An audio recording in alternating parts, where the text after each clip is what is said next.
Chapitre 8, les structures conditionnelles. En réalité, on les a vues un peu indirectement plus haut dans le cours. On avait vu les conditions. Et donc les structures conditionnelles, c'est qu'on va essayer plusieurs conditions et entre chacune de ces conditions, on va rédiger un bloc de code qui sera effectué si cette condition est vraie. Donc l'objectif de ce chapitre, il est bien évidemment de comprendre les structures conditionnelles qui sont le if et l'if et le else. Donc le premier point, on va avoir les conditions avec un seul opérateur logique. Pour cela, on va créer une variable a qui aura une valeur de 25. Je vais lui mettre une première condition qui va être de vérifier si a est égal à 10. Donc je lui passe if. Donc si a est égal à 10, je vais faire quelque chose. À la fin de chaque statement, comme on dit en anglais, donc de structure conditionnelle, on va passer 2 points. Vous faites entrer et vous voyez tout de suite que j'ai été décalé de là où j'ai commencé à écrire mon code. Ça, c'est ce qu'on appelle l'indentation. C'est extrêmement important. Pour vous dire, quand j'ai appris à coder, j'étais sur un site avec des exercices et j'ai passé une journée à régler un problème d'indentation car je n'avais aucun retour sur les corrections que je pouvais apporter à mon exercice. Et donc, si cette condition est vraie, je veux faire quelque chose. Donc ici, on va mettre qu'on veut imprimer que A est égal à 10. Je peux l'exécuter. Il ne se passe rien car A n'est pas égal à 10. Cependant, il faut quand même avoir un résultat qui apparaît. Pour cela, on met else. Tout simplement, else tout seul, 2 points, entrée. L'indentation a été faite automatiquement. Si jamais vous vous retrouvez dans un code comme ceci sans l'indentation, il suffit juste de faire tab. Et donc, else, je vais lui dire print que A a une autre valeur que 10. J'exécute. A a une autre valeur que 10, ce qui est vrai, car A égale 25. Donc ça, c'est la façon la plus simple d'écrire une condition avec un seul opérateur logique. Cependant, vous voyez que ça prend quand même 4 lignes de code, et c'est pas toujours le plus rapide à exécuter. Maintenant, il y a une façon plus simple à faire quand on est sur un opérateur logique.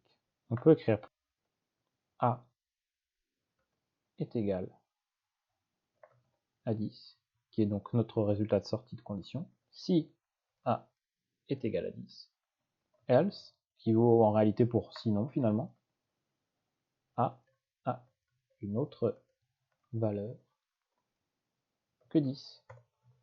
Et j'ai bien la même chose. Et cette condition, je peux l'enregistrer sous un objet ou une variable. Et vous voyez que j'ai bien ce résultat. Ça, c'est beaucoup utilisé quand vous voulez donner une valeur à une variable en fonction d'une condition. C'est très simple à écrire.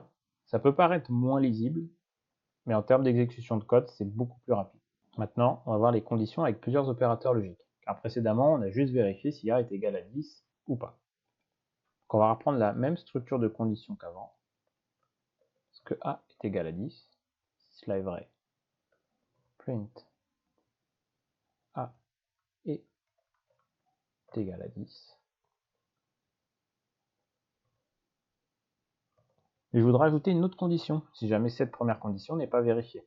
Si A est inférieur à 20. On va voir. Le principe serait de dire else if. En réalité, on peut contracter ces deux mots ensemble et juste écrire elif. Même principe, 2 points, print A est inférieur à 20. Et finalement, si aucune de ces deux conditions est vérifiée, on va écrire A a une autre valeur que 10 et est supérieur à 20. On a bien la dernière condition, car effectivement, pour rappel, A vaut 25, donc A a une autre valeur que 10 et elle est supérieure à 20. Mais en réalité, à la place de mettre ces print, on pourrait remplacer, attribuer une valeur, résultat.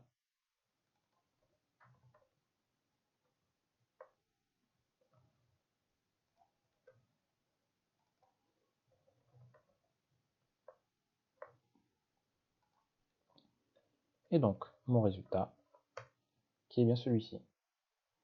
Et là, vous allez peut-être penser, mais résulte, On l'a créé, on l'a attribué une valeur 3 fois. Et bien en réalité, comment fonctionne une structure conditionnelle à condition qu'elle soit bien faite, c'est qu'elle exécute le code qui est indenté à condition que la condition soit vraie. Le reste sera ignoré. Maintenant, voyons avec une phrase qu'on va donner pour valeur, une phrase et valeur de l'olympisme. Et moi, j'aimerais vérifier que le mot valeur est dans ma phrase. Ça, on l'avait vu dans le chapitre sur les variables texte, puisque valeur est dans phrase. Je mets mon premier if statement. Et donc, si cela est vrai, qu'est-ce que je voudrais? Je voudrais un résultat. Et la valeur de ce résultat, le mot est dans la phrase. Et je voudrais également vérifier que olympisme est dans la phrase. Dans ce cas-là, mon résultat serait le deuxième mot est dans la phrase. Et finalement, si aucune des deux conditions n'est vérifiée, mon résultat sera aucun des mots dans la phrase. Quel va être mon résultat? Le mot est dans la phrase. Et là, vous regardez, vous dites, oui, mais olympisme aussi est dans ma phrase, pourquoi je n'ai pas résultat? Bien, comme je l'ai mentionné plus tôt dans le cours, un script, ça se lit comme un livre de gauche à droite et de haut en bas. Et dans les structures conditionnelles, dès qu'une condition est vraie, il va exécuter le code sous la condition et ignorer le reste. Donc oui, effectivement, valeur est dans la phrase. Donc la variable résulte a eu ce résultat. Et dans l'exécution du code, le reste a été ignoré, bien que olympisme soit bien dans la phrase. Et donc dans ce cas-là, vous vous rappelez qu'on avait vu qu'on pouvait assembler des conditions ensemble.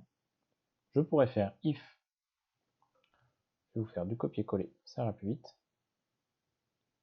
If valeur, vous vous rappelez les conditions, je peux les passer en parenthèse pour une meilleure lisibilité. Et olympisme dans phrase, résulte égale deux mots dans la phrase. Sinon, résulte égale